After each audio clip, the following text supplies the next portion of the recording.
Hello, everybody, and good Monday afternoon for us here. Lon, whew, What a weekend! what a weekend! We have a lot to get to. We're still in the end game. We're deep in the end game. We made a lot of predictions here last week and a lot of speculation on how this film, Avengers Endgame, might do, and it blew past every single one of them. Yeah, I don't think anybody that I was reading was predicting quite these numbers. No, it's pretty insane. We're going to break down all of them. Before we jump into that, though, I wanted to take a minute to address some very sad news that broke today, which is that the director John Singleton passed away earlier today following a stroke. He was, at 24 years old, the youngest person to ever be nominated for Best Director, still holds that record. He was also the first African-American to ever be nominated for Best Director, a list that is still, unfortunately, very short.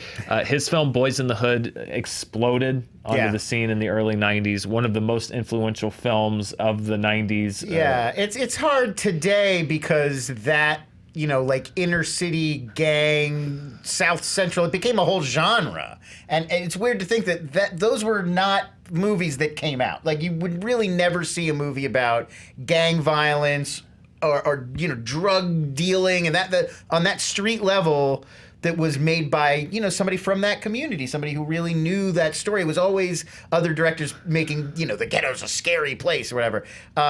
And, you know, Boys in the Hood, it was such a revelation. It really birthed a whole genre of movies like Menace to Society, Juice. And he continued to make very influential films. And throughout the 90s, he dipped his toe into franchise filmmaking. He brought us the first Fast and the Furious sequel, a franchise that has since exploded in popularity. Tyrese in the Fast and Furious movies, thank Johnson. And it continued to remain active as a director, as a producer. Lon, you were saying as a film student. Yes. When I was at UCLA, and this would be, I believe, 1997, he released a film called Rosewood. That's a really interesting historical period drama, sort of very overlooked today. Ving Rhames is in it. He sort of brought that, and John Voight, he brought that to the campus, screened it, and then did a really amazing Q&A. Hung out, answered everybody's questions. Just seemed like a really good guy who was eager to impart his knowledge on another generation, which is really cool. 51 years old, far too young to lose anybody, and a great talent. So I'm sure we'll discuss some more about John Singleton on tomorrow's Screen Junkies Universe. Definitely. But since this broke today, wanted to mention it before we jump into the numbers. So, Lon, let's do that. Let's look at the weekend numbers here on charting, and there's a lot of charts, so strap in. A lot of people are saying like, oh, I'm excited for chart. I hope it's everything you imagined, because it was certainly more than we could have possibly imagined. Wow. Lon, let's start with the domestic weekend. Let's look at the top 5 domestically. Wow. There it is. Avengers Endgame, we knew it would be number one. 357 million. Every estimate throughout the weekend, and even the final estimate was more than what was estimated yesterday. $357 million opening weekend. The number 2 film of the weekend, Captain Marvel, it was 8.3 million, and then Curse of La Llorona dropped almost 70% breakthrough. Shazam, but even Captain Marvel really would be what I would call an also ran, because the story is Avengers Endgame, and it wasn't just domestically. Let's go ahead and look right at the top 5 world, because these are 2 numbers that are also records. Avengers Endgame opened to $1.2 billion worldwide. I tweeted this out earlier. It beat out the second place global film by about $1.2 billion. That was The Curse of La Llorona in second place. It's not an official asterisk, but this should be noted that it is going down in the books as an opening weekend of $1.2 billion. However, that counts about 5 days worth of box office grosses, because it opened in China on Wednesday. So China had Wednesday and Thursday grosses that were added to the Friday, Saturday, Sunday grosses from domestically from other markets. So there is a little bit with the new release, the way that things are released now, a little bit of goalpost shifting, and makes it very difficult to really judge historically. However, it doubled the previous record. So even if you take those 2 days out, Wednesday and Thursday, and you just counted it for 3 days. But even then, there'd be no way to adjust to know how much of that other money would have come in on those days.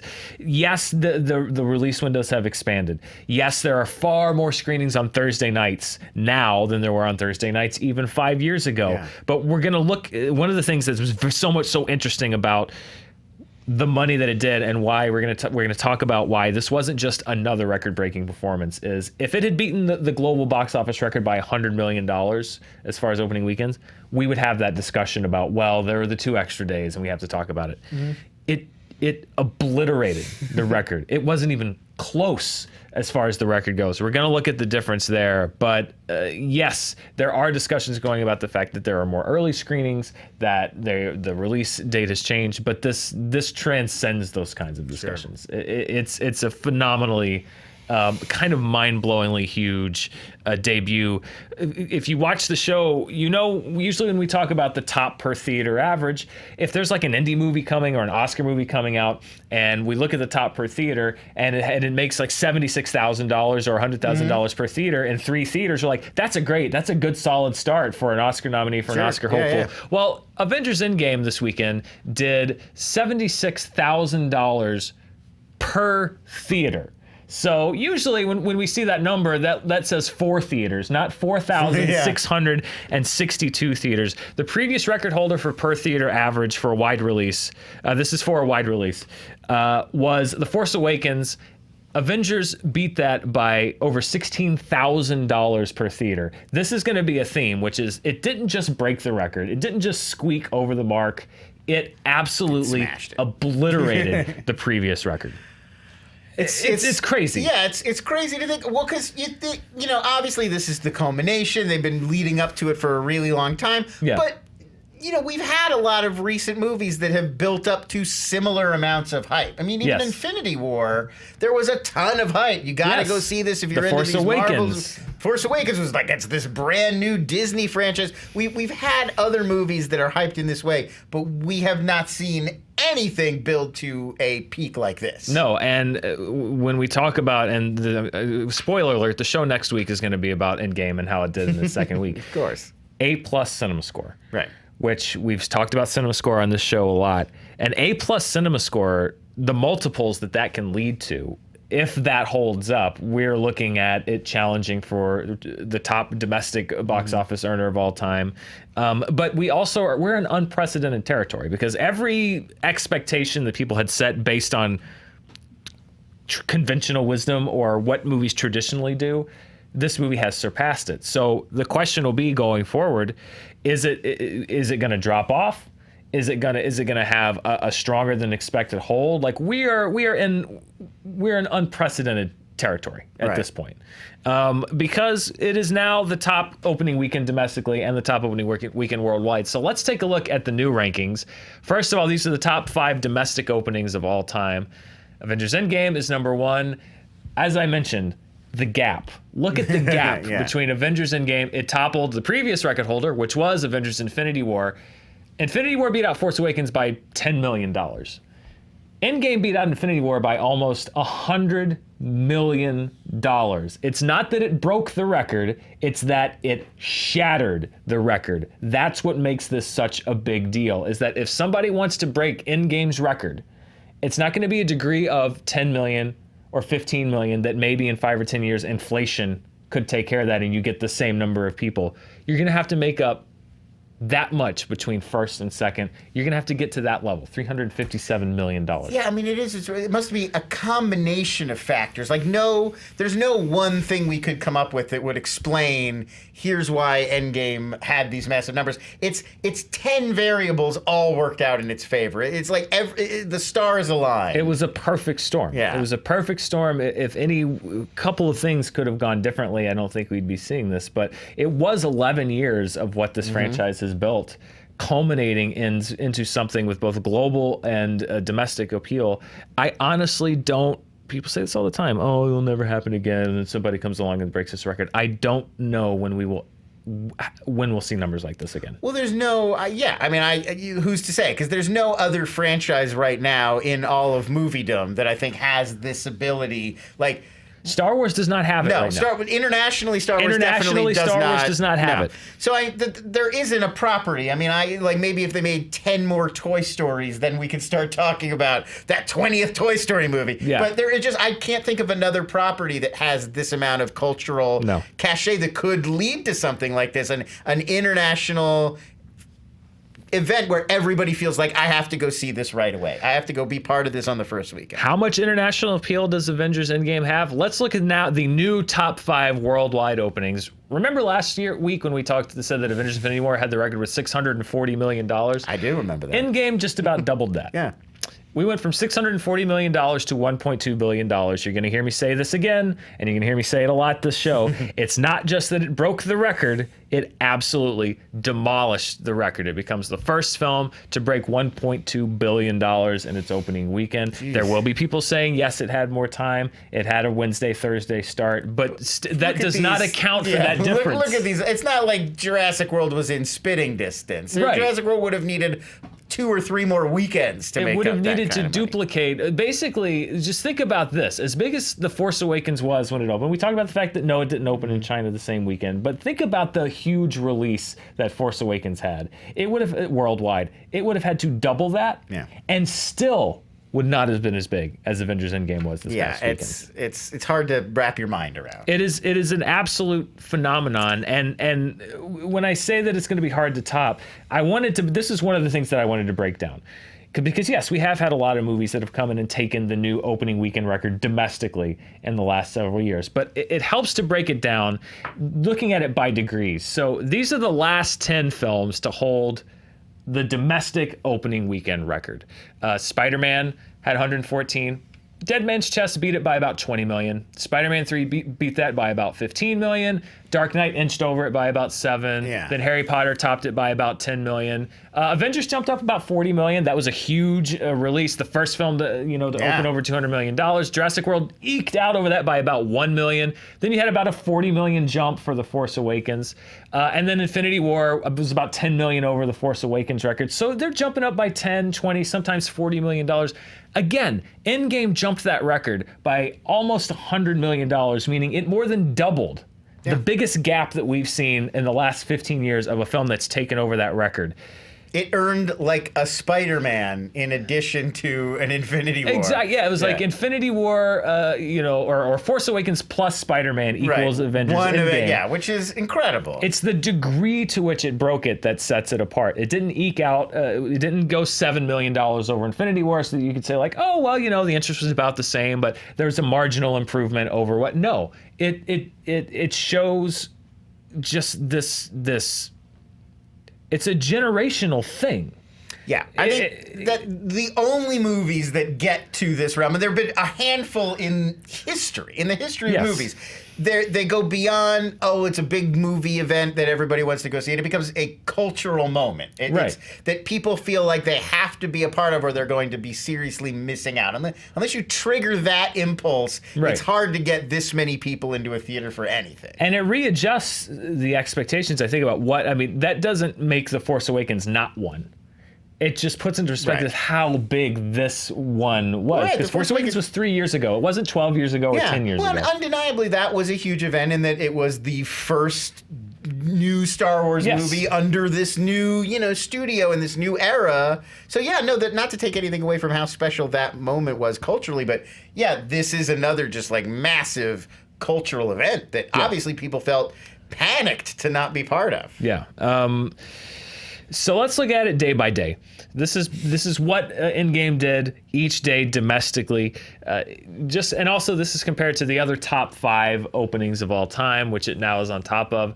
Opening day, as you can see, the best opening day of all time. The previous record holder was Force Awakens. It topped that by almost $40 million. And the thing to look at as you look day by day, the drops are not, in some cases, they're better than a lot of these movies as far as Last Jedi dropped more on the second day. Force Awakens dropped more on the second day than Endgame did, despite the fact that Endgame opened higher. You think it would have further to fall. And then if you look at Sunday, that drop is right on par with the other films that had top 5 openings. But again, it opened higher, so you would think that if this was a front-loaded movie, that it would be dropping further. For example, some people might say like, well, it opened so big because so many people were anxious to go see it first and not get spoiled. And then as it goes along, you're going to see a steeper drop off because everybody rushed to go see it at once. The small snapshot that we have right now, looking at the Friday, the Saturday, and the Sunday, says that no. If that were the case, you would think that that opening day would see a bigger drop off between Saturday and Sunday because everybody went the first day. But this points to what could be a more traditional cycle as far as the drop off goes, meaning we may not see a 70% drop off. We may, but we may not see a 70% drop off this week, and we may see a more traditional 50 to 60% drop off. And if we do, then we're really off to the races because if we're looking at a typical multiple for films that are received that way, as I mentioned, now we're looking at it creeping into the $800, $900 million domestic range. And then there's all kinds of other ramifications, which we're going to talk about in a second, as far as its total global release. But I know a lot of people have talked about, like I said, this is new ground for the box office realm in the sense of like nobody knows how a movie like this is going to drop off because no movie's ever made close to this amount of money before. But the first snapshot of evidence suggests that this was not completely a front-loaded event, that this may look more like a traditional release. The one other thing we have not talked about yet that is worth mentioning is we discussed this a bit last week. There was some concern that this is such a long movie. Yeah.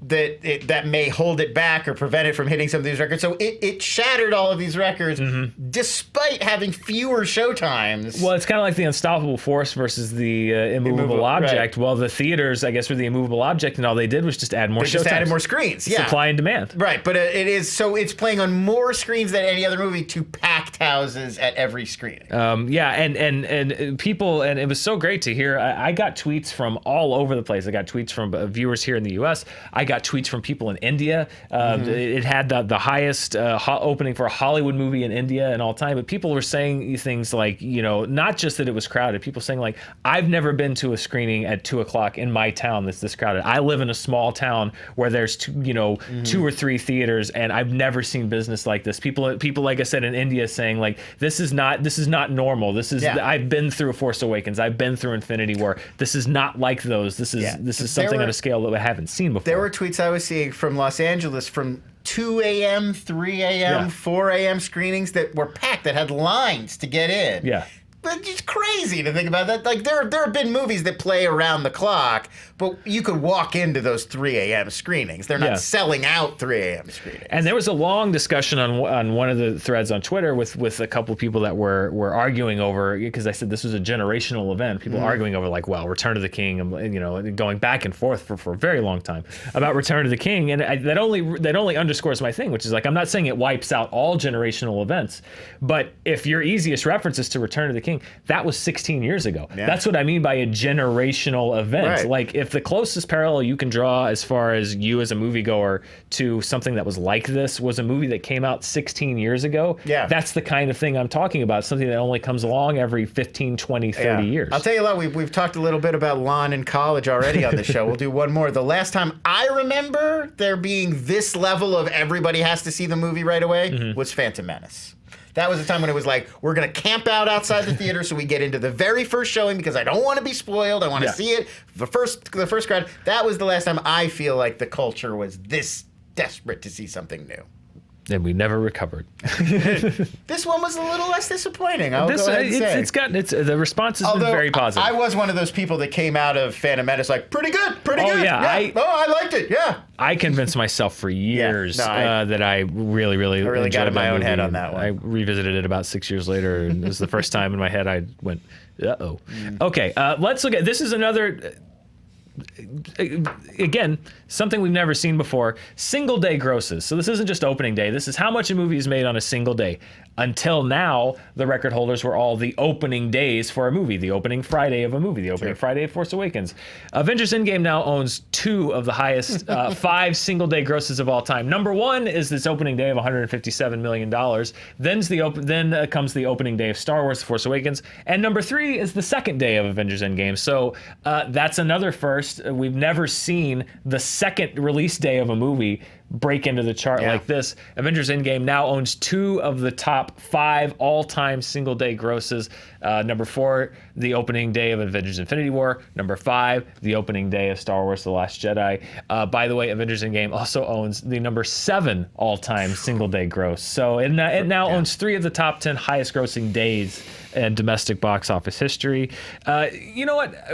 I have more charts left, but I made one that's just, let's just run down. This is just a snapshot of some of the records that we've looked at, that we've fallen. As I mentioned, the highest opening weekend of all time domestic, the highest opening weekend of all time worldwide, the highest per theater average of all time domestically for a wide release, the highest domestic opening weekend market share of 89.7%. That means of all the money that was made at the domestic box office this weekend, 89.7% of that money went toward Avengers Endgame. That's the highest share of any movie ever. $9 out of every $10 spent at a movie theater box office went to this movie. That's bananas. That is insane. Yeah. That's a record. It has, as I mentioned, the 1st, 3rd, and 7th highest single-day grosses of all time domestically. It has the highest Friday, Saturday, and Sunday gross of all time domestically. We may find out tomorrow if it has Monday. We'll see. Probably. It is the fastest to 100, 200, 250, 300, and $350 million domestically.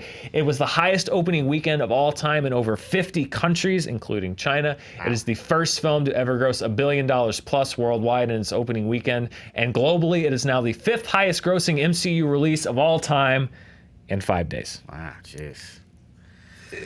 Yeah. It's crazy. Used to be, when I was a kid, if a movie came out and made $100 million, it was like a huge event. It was like, that movie made $100 million at the box office. $100 million was like there was no question. It was a blockbuster. It was an huge insane hit. Yeah. And then if you made like 200... That was the biggest movies. The biggest movies that came out would get like close to 200. And that's inflation. Yes. We're talking about more than inflation here. Yeah, but it is weird how those metrics change over time. Right. No, that's still in my head. It's like, movie makes $100 million. That's a hit movie. And then but today I was putting together the domestic chart and I was just like, ooh, Lego Movie 2, $111 million. Woof. It is weird. It is, those things are adjusted, but that's part of why I wanted to try to put these numbers in context, which is like, I feel like everyone is in that mode of, you see a high number and you just kind of brush it off as, well, everything changes. This exceeds and transcends that in so many different ways. Still, I mean, to this day, if a movie globally makes $1 billion, even at the end of its run, that was a huge hit movie. That's still the standard. Yeah. So making it in a few days is crazy. It's insane. Yeah. So Lon, the question that people have turned to now after its first opening weekend, because it's already past all the discussions about everything else. Sure. So now people just have to look further down the road. Now that it has had such a massive release worldwide, the question that people are asking now and they're looking at is Avatar. Avatar, the highest grossing film globally with over $2 billion. People are looking at this opening and they're saying, can Avengers Endgame beat Avatar and become the highest global grosser of all time? So I decided to break it down. So here we go side by side. Now this is Avatar's entire run versus what we have so far with Avengers Endgame. As you can see, Avatar had a $2.7 billion total. 27% of that money came from the United States, only 7% from China. And people might think that that's a low number. Keep in mind, this was 10 years ago. The global market was not what it is now 10 years ago. So that seems like a very small number from China, but at the same time, the global market was just really developing. At that point, most American movies did not open in China. There wasn't nearly as much. There weren't as many movie theaters, and there wasn't nearly the level of interest in going to see American movies among the Chinese population. Whereas now, American movies open every weekend in multiplexes across the country. Yeah. The key figure that I think you have to look is, if you look at Avatar, all other markets outside of the U.S. and China constituted 2/3, 66% of its business. That's where most of its money came from. A lot of people look at China and the US as the two major money drivers, and they are for most films. But Avatar was another movie that, as far as its opening weekend, it was not a huge blockbuster, but it had an unprecedented run, an unprecedented longevity. It opened at a different time of the year, and it played for weeks and weeks and weeks, and that's how it got to its total. So when you're talking about Avengers Endgame, and if it can top Avatar, and if it can reach that total, right now the split between the U.S. and business, 27% of Avatar's business came from the U.S. 29% of Endgame's opening weekend came from the U.S. China is a much heavier percentage of the gross so far for Endgame. 27% of the gross for Endgame so far came from China. So you say like, well, that's an advantage. But right now, only 44% of Endgame's money, and it's open in almost every major country. I think Russia is the one holdout. 66% for Avatar versus 44% so far for Endgame, as far as where that money's coming from. To get to $2.7 billion, I think you're gonna have to see more of that money coming from the other markets. I don't know if China and the US can get Endgame to $2.7 billion by themselves. I think you're going to have to see the kind of longevity that Avatar had come from the other markets. Like I said, it was the highest opening weekend of all time in over 50 countries. If Endgame can sustain that and hold that kind of momentum, I think it's definitely possible. But a lot of people are looking at the opening and they're saying, "Oh, well, it's a fait accompli." I don't necessarily think that's the case. It's going to have to last, to endure, and it's going to have to endure in not just the United States and China. It's going to have to endure all around the world. That's very possible. Yeah, we don't see that as much. Like both Avatar and Titanic before that, they played in theaters for a very long time. Yes. They opened in December? They both opened in December. And it was like March or April, and Yeah. they were still playing in a lot of places. So I think that's a crazy level of longevity that it's harder to do now because there's just so much more product now. Yeah, there's so much more competition coming down the pipeline. We're entering the summer months, and it's not just the pop out of the gate. It's the legs and what you can do after the opening weekend that really counts. So They also had more 3D sales for Avatar, right? How does that that's the other thing is 3D ticket sales are higher. How much does that fee add into that's certainly another case of. And I mean, Endgame is selling some 3D tickets. I know it's but playing not in 3D, on the scale of Avatar. Right, not every screening of Avatar. No, exactly. So I know a lot of people are looking at what Endgame did and saying like, well, it's just going to coast into that final slot. I don't necessarily think that's true. I think it's very possible, but it's going to have more than just this 1 week, and it's going to have to do it in more than just 2 countries. So that's going to be the story, and I think I may just keep that graphic and just try to update it every week just to track it and see where it's going, because this is a really interesting movie to watch because we don't know what is going to happen. We don't know what to predict out of it. If it dropped 70% next weekend, I don't think that would be shocking because look at where it's coming from. Right. That would still be a pretty good weekend. If it dropped 40%, again, I wouldn't be shocked. I think it's so much at this point, wait and see. And if there's any indication, if it keeps performing like it has, which is that every expectation that this film has, it completely blows it away, then we could very well see a new all-time global moneymaker, but it has to fill all those conditions. Yeah, I mean, you see an A+ cinema score, and it's like, well, it's off to the races. People are enjoying it. It's got amazing word of mouth. A lot of people are going to go see it multiple times. So that all plays in its favor. But yeah, who's to say? I mean, we're talking about a few films in history have ever even reached this level. Yeah. So, well, let's look at the landscape right now today following the opening of Avengers Endgame. It is currently domestically the second highest grossing film of the year until, let's say, tomorrow or Wednesday, right underneath Captain Marvel, which, as we mentioned, had a pretty good weekend at number 2. Avengers Endgame currently number 2. It drops just about everybody else down. A little bit of shuffling. Dumbo stays the same. Shazam and it's Endgame. It's going to be number 1 next week. That's the movie we're going to be watching for quite a while. However, worldwide, this was a question that we asked last week. Would, after 1 week, Avengers Endgame be the top grossing movie of the year worldwide? It is. It has topped Captain Marvel. It is now the highest grossing movie of 2019 worldwide. After 1 week, that number is going to keep going up. Disney now has the first 2 films, and they're in the same franchise. Yeah, to I was make just going to $1 billion. say, right there, $2.3 billion. Yeah. So we were talking about this in our office earlier today. In 2009, August of 2009, Disney purchased Marvel for a total of $4 billion. That was the deal, the overall deal. Yeah. They're half making that up just in these two movies. In gross This year. box office receipts this year. And I was reading, I think Deadline ran a story that was projecting that Endgame hit the cash break-even point this weekend, meaning it made back its budget and its advertising budget this weekend, Already. which means It's that pure from a profit. box office perspective, every dollar that goes into Endgame's account from here till the end of its run, and that's not counting ancillaries, that's not counting home Blu-ray and iTunes and home everything else, merchandising.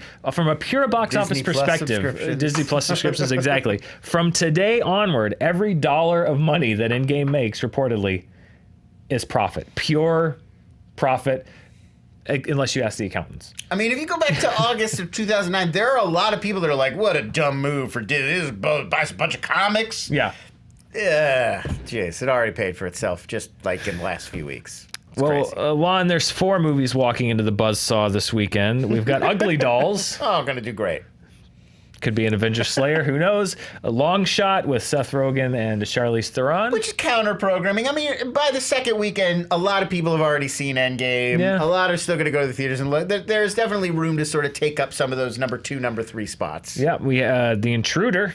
Sorry, Dennis Quaid is a crazy the Dennis man. Quaid one, That's right? the Dennis They Quaid took movie. his house and he's mad. And then opening up in 600 theaters is a film called El Chicano, which is not a wide release, but wide enough to mention here. Spanish language? It's well, Joe Carnahan produced it. Oh. So I'm guessing not. Yeah, probably not if Joe Carnahan. Yeah. But 600 theaters, so not a huge release, but Endgame is going to be number 1 next week.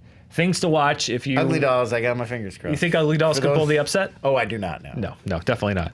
If you like handicapping at home, watching along at home, and watching the show, which again, so many people over the weekend were tweeting and saying they couldn't wait to see the show and were curious about the numbers. So thank you for caring about these things. I love to do the show, so I'm glad that people they definitely get invested in it now that they hear us talk about it every week. Yeah, I heard from people over the weekend too that were looking forward to seeing the charts. I hope that the charts were enough. I could have made 400 charts. I just didn't have time to make all of them. There will be plenty more charts next week. We're going to be looking at second weekend drop-offs. How did it do? What kind of records? I bet you we're going to have more records broken next weekend as far as weekly grosses and fastest to $400 million and everything else. Don't worry. There's still more. This is the movie that keeps on charting. It'll be charting for weeks to come. Put that on the poster. The movie Avengers Endgame. The movie that keeps on charting. The movie that keeps on charting. We'll be back with more. Thank you so much for watching. Thank you, Lon, for joining me today. Love to be here. Always a pleasure. And yeah, going into next week, let's look at the percentage drop off. Let's look and see how it does. Will it be front loaded, or will it continue to be the phenomenon that it already is? We'll find out next week. See you next time.